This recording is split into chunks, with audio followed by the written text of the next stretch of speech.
All right, we're waiting for Arnie there in front of us. He's going to stick his arm straight up in the air in a second, give us the Superman sign.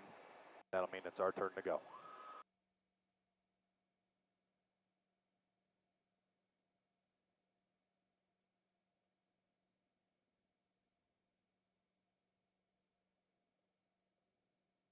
There's some vents up above you guys here. You can open them or close them or point them at you. Also a couple there in the front. You can twist those to open or close or do whatever you want with them.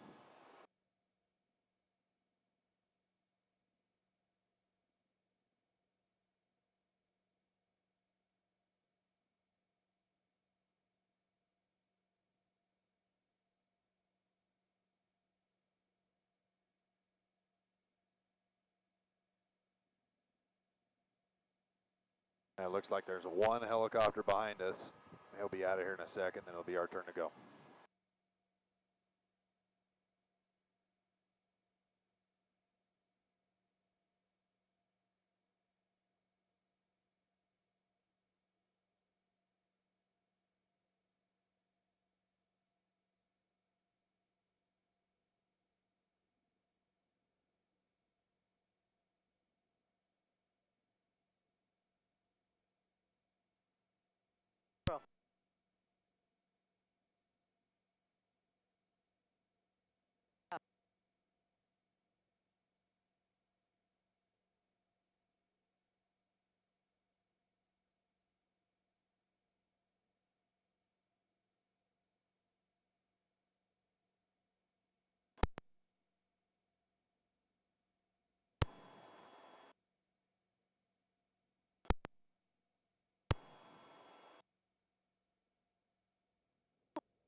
As we get around the corner here, you'll see the air traffic control tower there in front of us.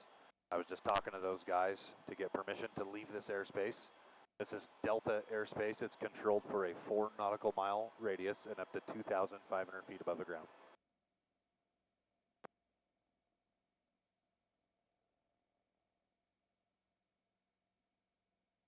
Okay.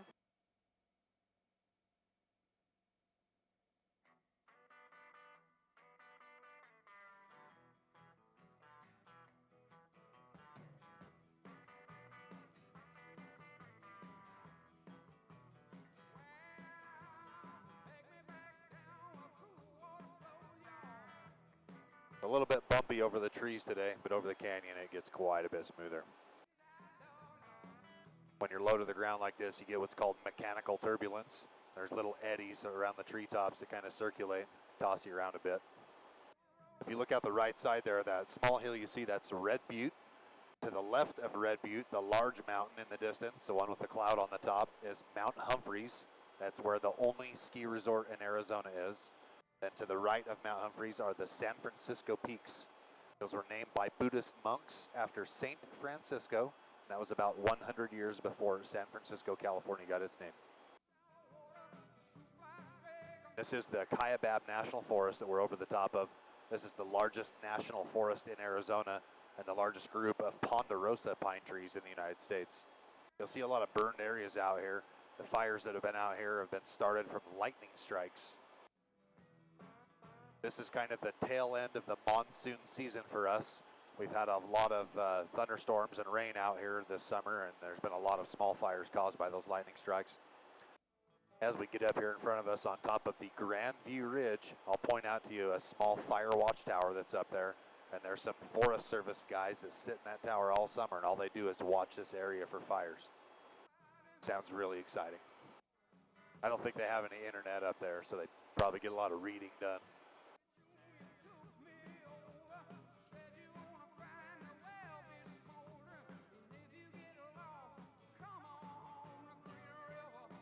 This aircraft you're riding in today is a Eurocopter. It's an EC-130. It's a French-made helicopter. It does have a German turbomeca engine, making about 850 horsepower. And these nice machines are $3 million US for each one. They're really good helicopters. They're my favorite I've flown so far.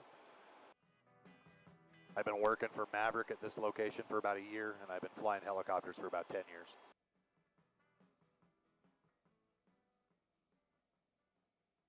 Is it hard to take up steady the air? Not too much. The hardest thing to do is to hover on the ground when it's windy. But when you're flying, it's not too bad. All of the pilots here at Maverick are all civilian trained. None of us are ex-military. We all paid to go to flight school. In the U.S., it's about $100,000. That's your private, commercial, instrument, and certified flight instructor ratings. It's a fun job, but I'll be paying on those loans for a long time.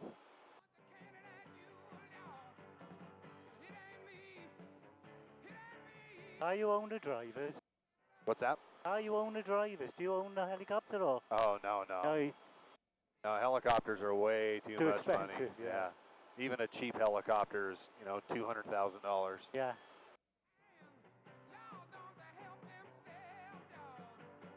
This airspace we're going to be operating in over the canyon today is some of the most restrictive airspace in the United States, and that's due to the high volume of traffic out here. At any time out here, I'm going to be talking to between 10 and 25 other helicopters. I'll also be talking to the airplanes that are above us on what's known as the black routes and air traffic control. So there's a lot of voices inside my head. You guys are lucky you don't have to listen to all of that. It's kind of like being on the telephone with about 40 people at the same time.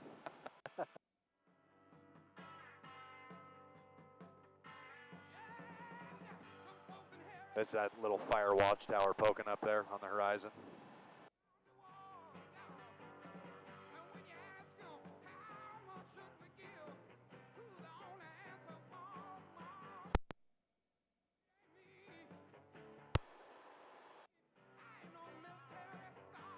Don't tell me the back.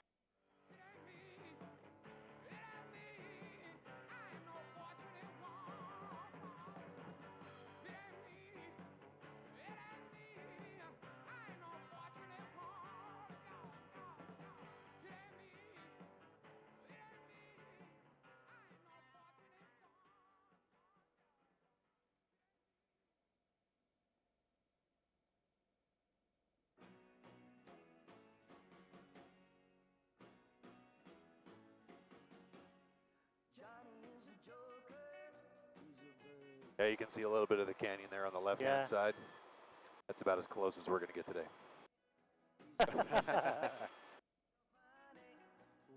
Any of you guys afraid of heights? No, I'm not. No. No. I'm the only one, huh? I really don't like being up high. That's the truth. Being in aircraft doesn't bother me, but to stand on the edge of the rim, I don't like that. I don't know what the difference is, but there is a difference. I don't even like getting on the roof of my house. You have floor under your feet. Maybe that's it. It's a control issue. Right here, we're about 250 feet above the terrain. When we get out here to the edge of Papago Point, that's going to change quite a bit. We're going to be about 5,400 feet above the terrain. That's a little over 1 mile high. So usually when I get to that spot, I close my eyes for about 10 seconds.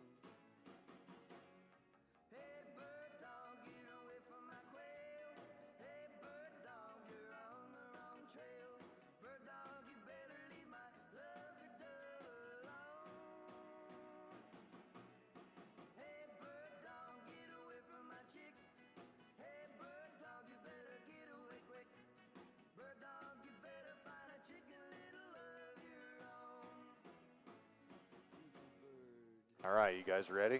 Yeah. Okay. This is the part where I turn the volume down on my headset so I don't hear all the screaming.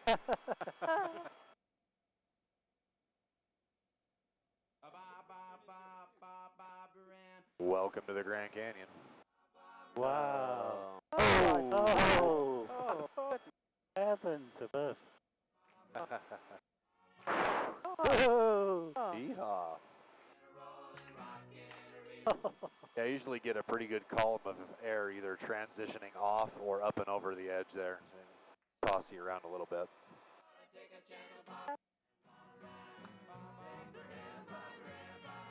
Down in the bottom here, this is the Colorado River, and this section of the river is known as the Uncar Rapids. And sometimes I do see boats and rafts on the river, so if you keep your eyes out, you might see some of those. There are rafting trips that go the full length of the canyon, about 287 nautical miles, and that's a 29-day rafting trip. Oh, now that sounds fun. I think a couple of Better days than would be like fun, but Taurus. 29 days, ugh. I'd have to bring a lot of beer.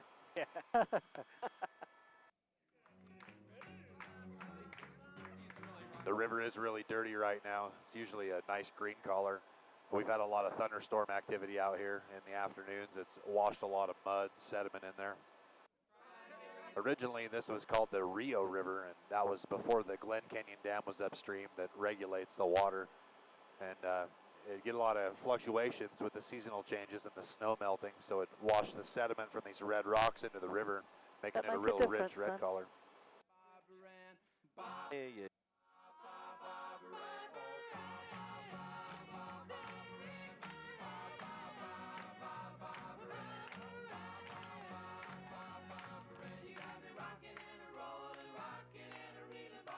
Want your camera back? Above the rim on the right-hand side is the Painted Desert. That's home to one of the largest Native American reservations in the United States. That belongs to the Navajo people. It's known as the Navajo Nation.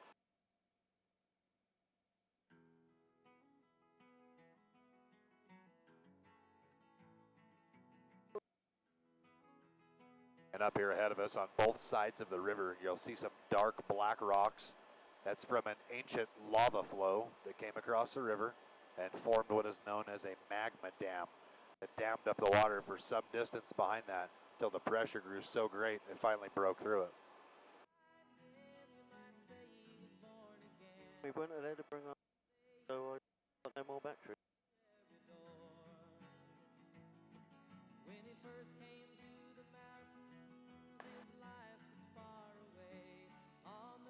And out in the distance there, off the nose slightly left, you'll see a little pyramid shape out there. That's the top of Gunter's Castle. That was named after a German painter. He came to America and did a lot of famous paintings of the Grand Canyon. Then low off the nose, dead ahead, there's a little point sticking up. That's Temple Butte. We're going to make a right-hand turn around Temple Butte so you guys can see it really good.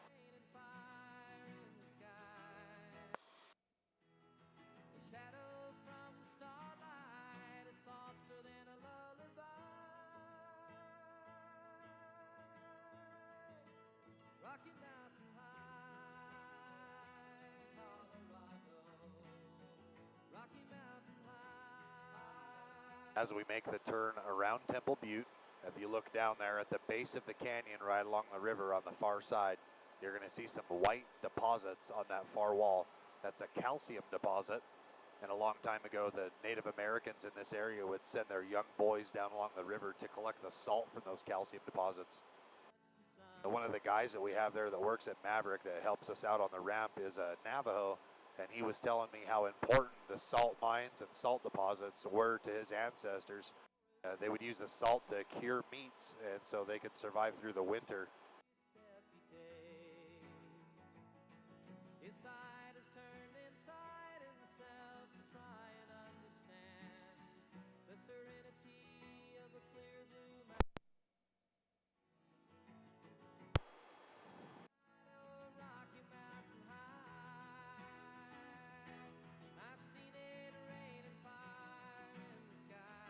On the left side is the confluence between the Colorado River, which runs out there from our left, and the Little Colorado, which is out in front of us. And this is the Little Colorado River Gorge. Did any of you hear about the guy that walked the tightrope across the Grand Canyon about 2 months ago? Yeah. Well, he cheated a little bit. It was on the Little Colorado River Gorge, and it was about 20 miles to our south there. Not technically the Grand Canyon, but I'm sure Grand Canyon sounded a lot better to the marketing people than Little Colorado. This area here by the confluence, it's a very sacred area to the Navajos. They believe their ancestors originated out of the earth in this area.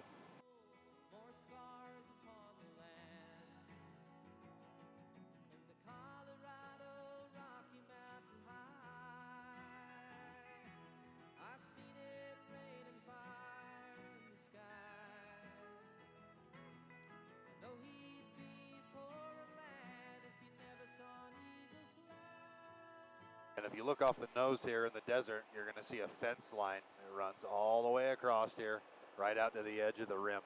This fence line separates the national park on this side from the Native American property on the other side.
Out in front of us are the Vermilion Cliffs.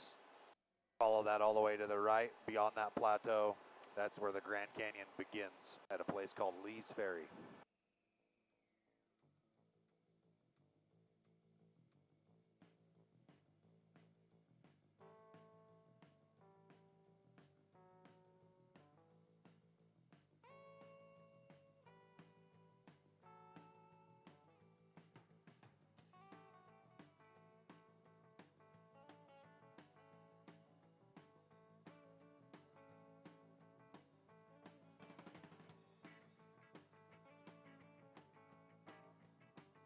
We're now facing the north rim of the canyon. It has a terrain elevation of about 8,600 feet. Where we came from on the south rim was 6,600 feet. So that 2,000 feet of additional elevation they have on the north rim means they receive a lot more annual precipitation, and typically in the form of snow. It's not uncommon to see 5 feet of snow on top of the north rim in the winter.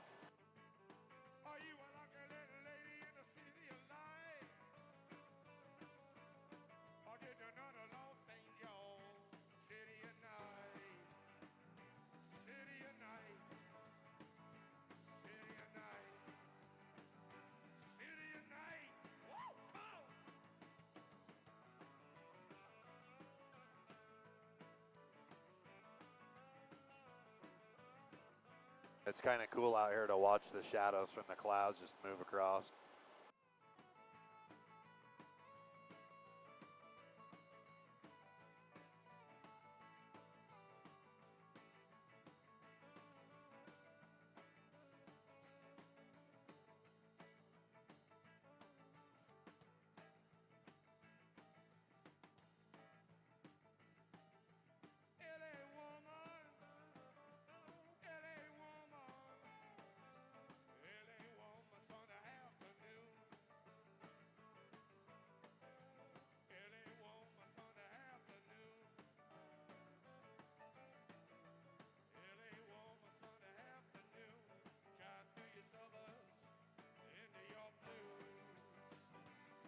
We're going to start a right-hand turn. We're going to be directly over the top of the Butte fault line. This fault line runs for miles and miles out here, and that's the largest active fault line in the center of the canyon. They still record some seismic activity on it. It's nothing that you ever feel, but sometimes you hear about it.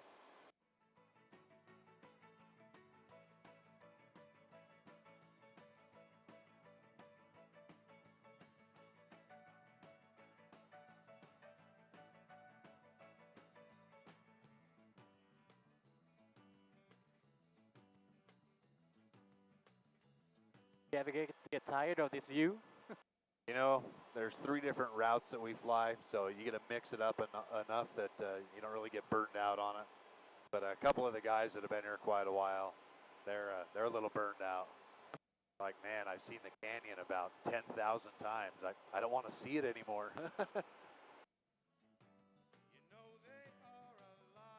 But most days, my office has a good view. It's really nice today. Visibility is unlimited, no ceiling, pretty smooth air over the canyon at least. I always feel bad when I have to fly people out here when it's rainy and nasty and everybody's puking their guts up.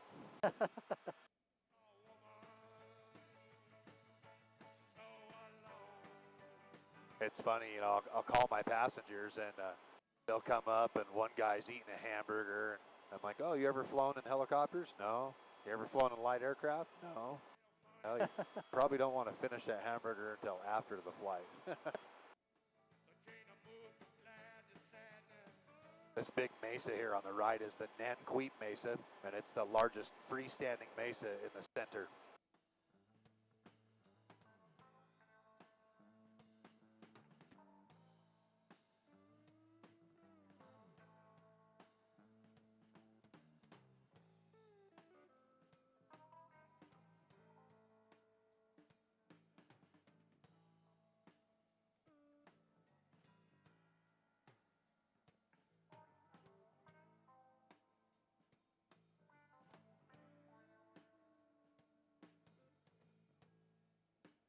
We're going to fly into an area here on the left. This is the Imperial Point area, and it belongs to the Supai Indians.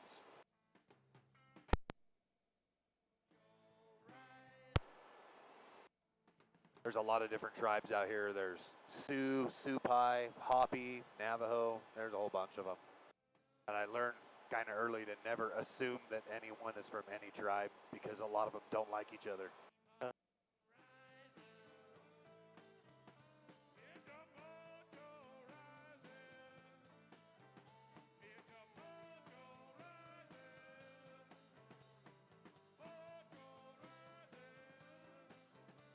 A lot of the areas down here, they look like trails, but these are all just dry washes.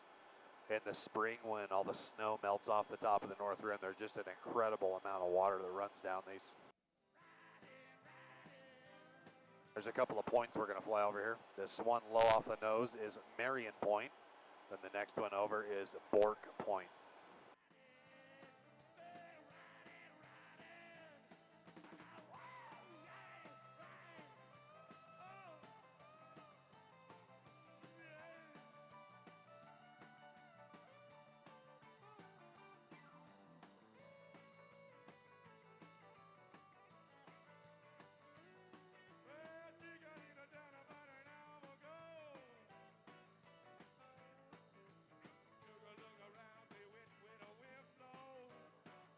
And out in front of us there, that big rock sticking up kind of looks like a big thumb.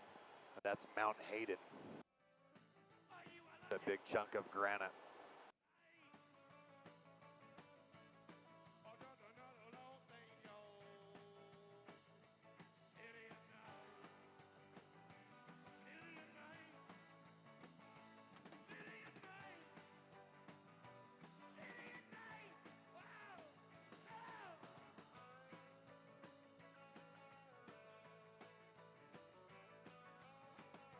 Oh, there's a good updraft.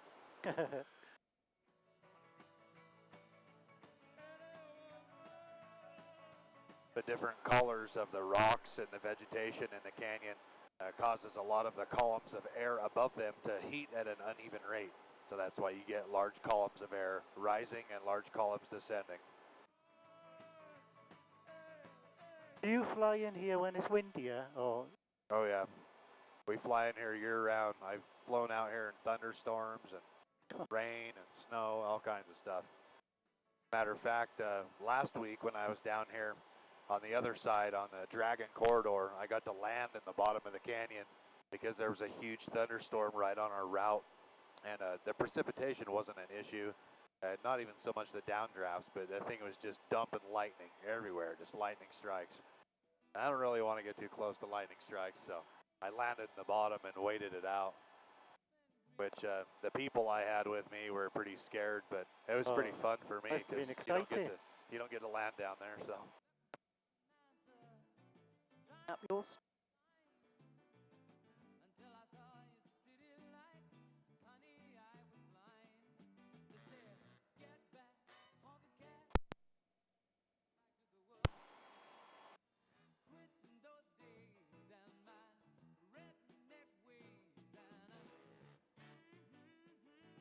we're going to climb up to 9,000 feet to get on top of the North Rim here.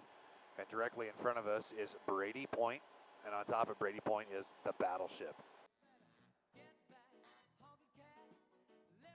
This area is known as the split, either split south or you split west for the Green 1 Alpha on the routes.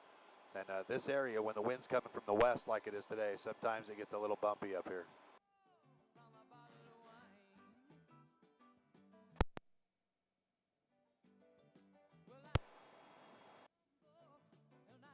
Oh yeah, the battle.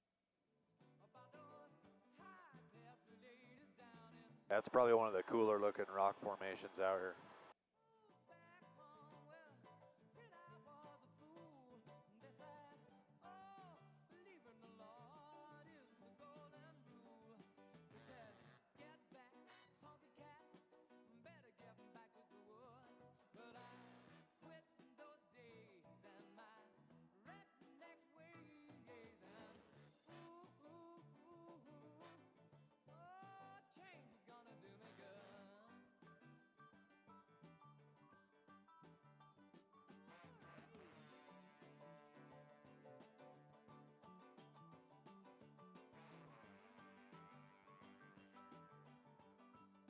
We're currently climbing at 1,000 feet per minute, passing through 8,600. We're going to get up on top here and make a left-hand turn for 270 directly westbound, level out at 9,000.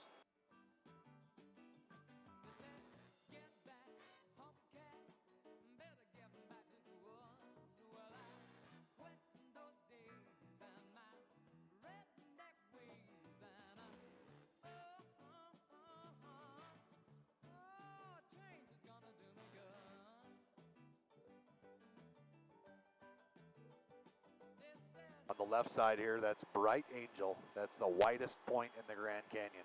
18 miles across. Going to do a 2-day hike all the way across Bright Angel from rim to rim. There's a little bridge in the bottom over the Colorado.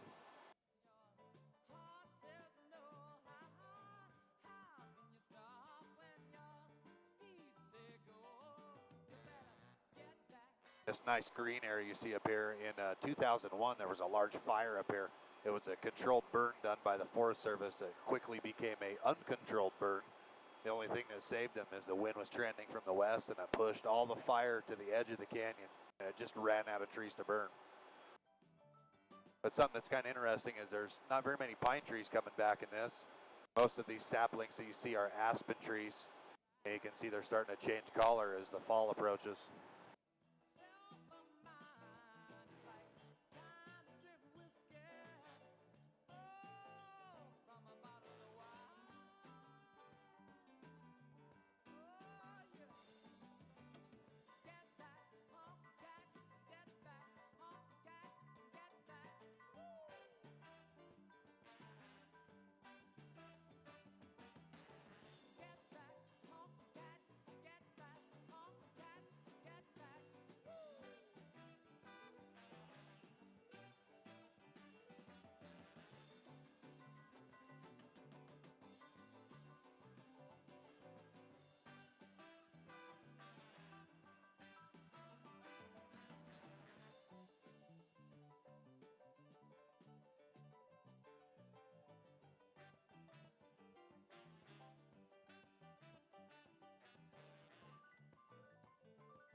As we get over this little hill in front of us, you're going to see a big clearing out here.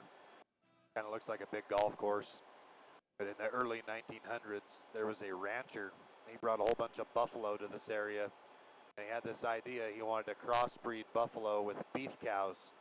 And he thought he was going to call them beefalo, but it didn't work out. He eventually went bankrupt and he left this area, but he left all his buffalo behind. So sometimes we still see some of those buffalo up here.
We're going to fly down this area. This is the Dragon Corridor on our left.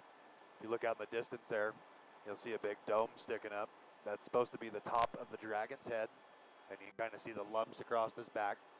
As we fly down there, you'll see all the rocks that are sticking out are supposed to be the dragon's legs.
This top layer of rock is granite, but that's a polluted form of granite. It has a lot of sand in it. The center section is pure granite, and then below that is mostly sandstone. It's known as Coconino sandstone.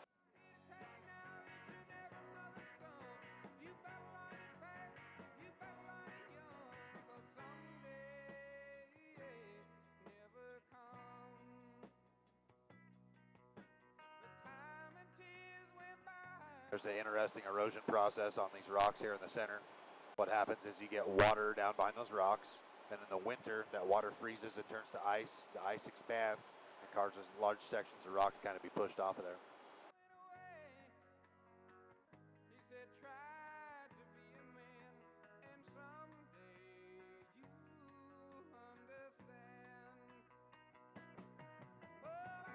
The right side's a really good example of the sandstone layer beneath that granite. It's pretty well defined there.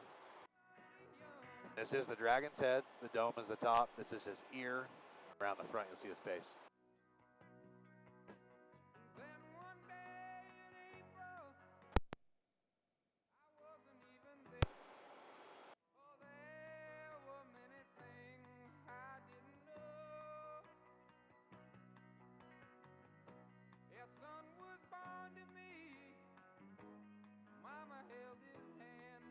On the right side, those very distinct rock features there, that's Mencius and Confucius.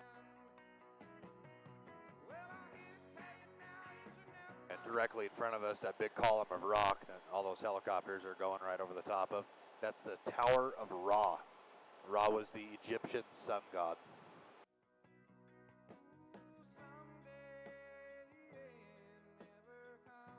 If you look down in the base of the gorge down here, there's some dark black rocks, and that's a layer known as the Vishnu schist. And scientists have dated those rocks at over 2 billion with a B years old. The only other place that they have found rocks that old on this planet is in Australia. And if you look way down here to the right, there's a little light green spot kind of in the middle of that shrubbery. That's where I landed last week. From this altitude, it took me almost 2.5 minutes to get down there. I had to orbit all the way down, then set up for an approach. The canyon looks a lot different when you're down in it than it does from up here. When I took off from there, I flew due south.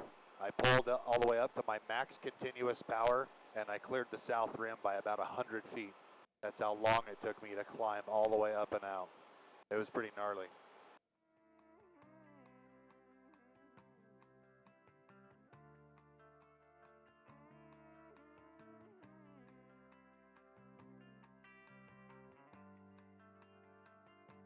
This section of the Colorado here is one of the more violent sections of the river. You can see how it necks down there quite a bit in the bottom.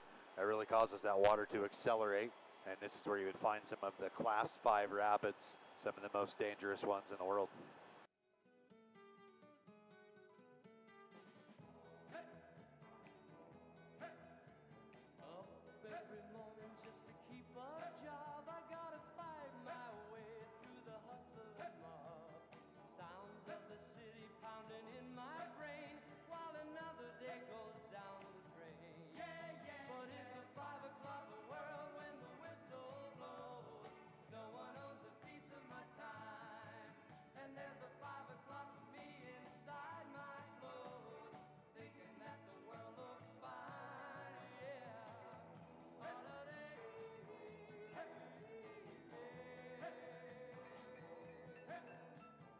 On the left side at the top, there's a couple of structures there on the rim.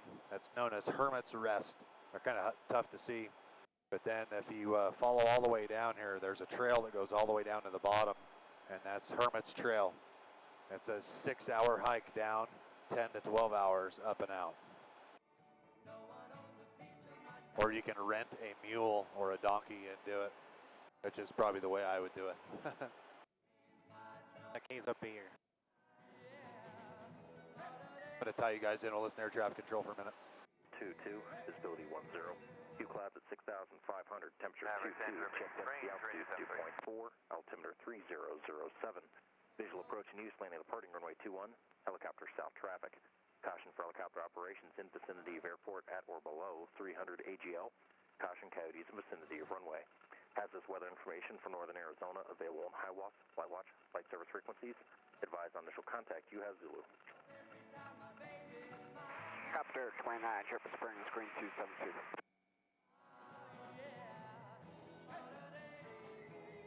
In front of us, those bald spots you see there, just this side of it is Dripping Springs. There's a spring that runs all the way down to the bottom of the canyon from there, and that's one of the many reporting points that the pilots out here use to determine where everyone is. So as we get up here a bit, you're going to hear that helicopter right there. I believe that's Maverick, something or the other. They'll call out Dripping Springs.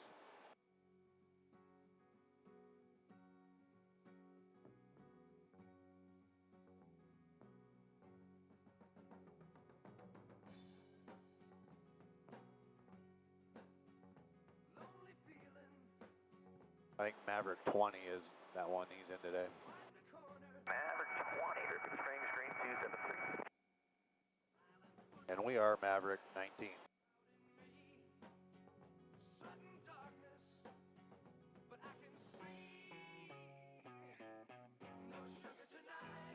Maverick 19, coming up to green 2, Dripping Springs 70.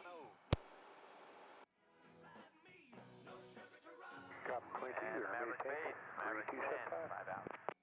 Copy 5 out, 1115, airplane dancer. Thank you. All these trees out here are juniper trees. You can make gin from the berries of a juniper tree. I'll shut that off so you guys don't have to listen to it.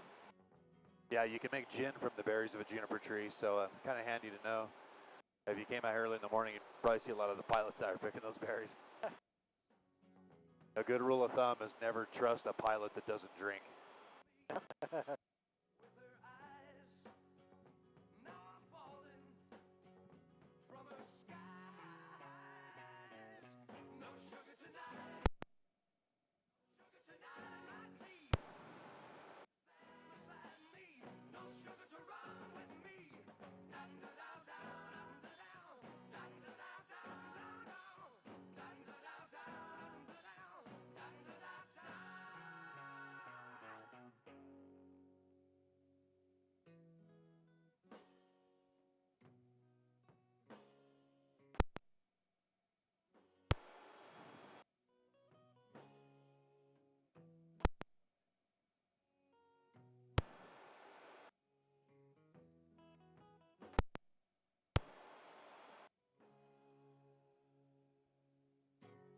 A lot of these roads you see out here in the middle of nowhere, these are Forest Service access roads. They cut these roads out here just to get to these areas in case of wildfire. But a good thing about this area is there's so many overflights of aircraft. Anytime there's any smoke or fire, it's taken care of and reported very quickly.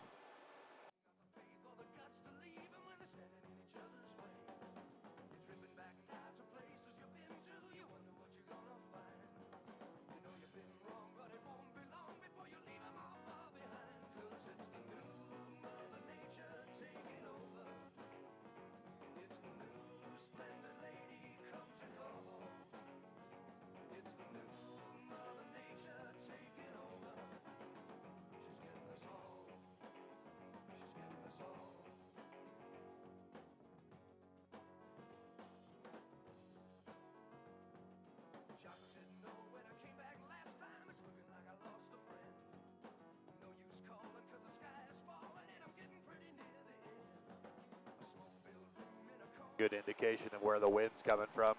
You can see where we're pointed, and then you can see our ground track. So that tells me we have a right quartering tailwind.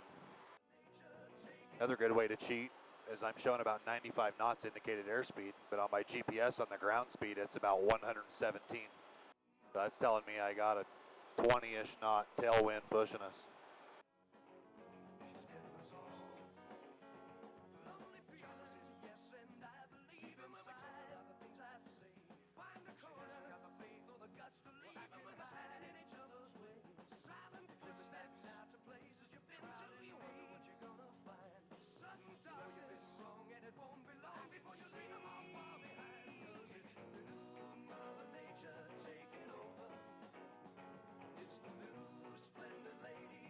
A lot of these dead trees you see out here, this has been caused from pine beetles.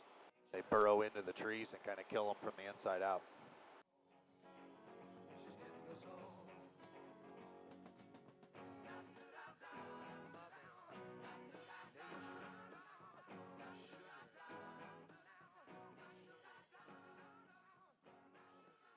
In this area here we're going to fly over, I used to point this out to people, but when no one spoke English, they would take a bunch of photos before I could explain to them that it was the garbage dump.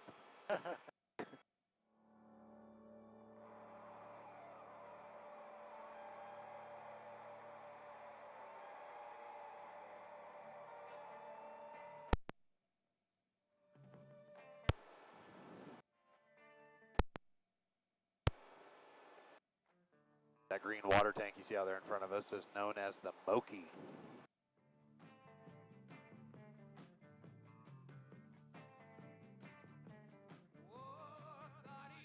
Just a quick reminder for you guys.